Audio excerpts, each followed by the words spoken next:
पुरुषोत्तम मास महात्म्य चौथा अध्याय। अधिक मास का भगवान की शरण में जाना।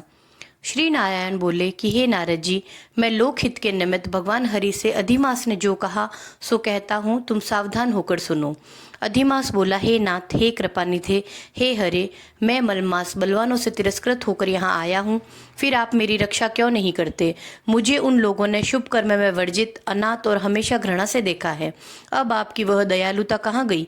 यह कठोरता कैसे हुई? हे भगवान, जैसे आपने अग्नि रूप दुष्ट कंस से जलती हुई देवकी की रक्षा की, वैसे ही मुझ शरणागत की रक्षा क्यों नहीं करते? हे दीन वत्सल, जैसे दुशासन के दुख से द्रौपदी की रक्षा की, वैसे ही मेरी रक्षा क्यों नहीं करते? कृपा कर बताइए। हे प्रभु, जैसे आपने यमुना के कालिय दह में नागराज के महाविष से गोप और गोओं की रक्षा की, वैसे ही हे रक्षक, मुझ दीन की रक्षा क्यों नहीं करते? हे दीन वत्सल, जैसे ग्वालों और उनकी स्त्रियों की दावानल से जलते समय वन में रक्षा की, वैसे ही मेरी रक्षा क्यों नहीं करते? हे दीन वत्सल, जैसे आपने जरासंध की कैद से बंदी राजाओं की रक्षा की, वैसे ही मुझ शरण में आए हुए की रक्षा क्यों नहीं करते? हे दीन प्रतिपालक, जिस प्रकार ग्राह के मुख से गजराज की रक्षा की, वैसे ही मुझ शरणागत की रक्षा क्यों नहीं करते? इस प्रकार भगवान से कहकर स्वामी रहित मलमास श्री कृष्ण भगवान के आगे आंसू बहाता हुआ उदास हो चुप खड़ा हो गया। तब अत्यंत द्रवीभूत हो कृपालु हरि आगे खड़े हुए मलिन मुख मलमास से बोले कि हे पुत्र, तू अत्यंत दुखी है। तेरा ऐसा क्या दुख है जिससे इतना पीड़ित हो रहा है? तू सोच मत कर, मैं तेरा दुख दूर करूंगा। मेरी शरण में आकर महादुखी और पतित भी सोच नहीं करता, फिर तू यहाँ आकर क्यों सोच में डूब रहा है? तुझको दुखी देखकर यहाँ के बैकुंठवासी विस्मित हो गए हैं।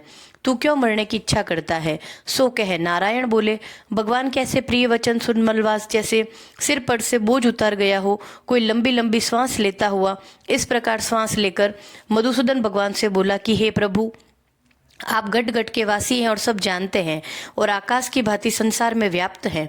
आप चराचर पति विष्णु हैं, सबके साक्षी विश्व दृष्टा।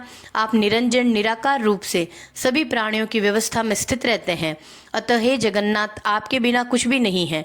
मुझ अभागे की पीड़ा को आप नहीं जानते, तो भी हे नाथ, दुख रूपी बंधन में बंधा हुआ जैसा कष्ट किसी को भी कभी ना हुआ हो, ना सुना, ना देखा है, सो मैं आपसे कहता हूँ। क्षण, लव, मुहूर्त, पक्ष, मास और दिन रात्रि आदि अपने स्वामी की आज्ञा से सदा अभय हो आनंद करते हैं, किंतु ना मेरा कोई नाम है, ना कोई स्वामी है, ना कोई आश्रय स्थल है। इसीलिए उन सभी अधिपतियों ने मेरा बहिष्कार कर दिया है कि यह मलमा शुभ कर्म में निषिद्ध है, अंधा है, पतन के गर्त में गिरने वाला है। अतः मैं मरना चाहता हूँ, जीना नहीं है। ऐसे जीने से तो मरना ही अच्छा है। नित्य जलता हुआ कैसे सुखपूर्वक सो सकता है? अब इसके आगे हे महाराज कुछ कहने को बाकी नहीं है। आप दूसरों के दुख को कदापि नहीं सहन कर सकते।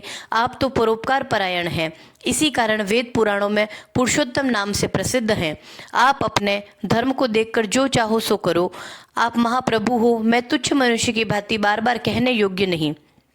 हे नारद जी, मैं मरूंगा, मैं मरूंगा, इस प्रकार कहता हुआ वह शांत हो गया और शीघ्र प्रभु के निकट धड़ाम से गिर पड़ा। उसको इस प्रकार गिरते हुए देख सारी सभा वैकुंठवासी विस्मित हो गए। नारायण बोले, अधिमास के ऐसे शांत होने पर महाकृपालु श्री कृष्ण भगवान शरद चंद्र की किरणों के समान शीतल और मेघ के समान गंभीर शब्द से शोभायमान वचन कहने लगे। सूत जी बोले कि हे ऋषियों, वेद की रिद्धि में तत्पर पाप समूह के नाश करने को वड़वाग्नि के समान ऐसे आदि पुरुष भगवान के वचन सुनने की इच्छा वाले नारद जी प्रसन्न मन हो कहने लगे। बोलिए पुरुषोत्तम भगवान की जय।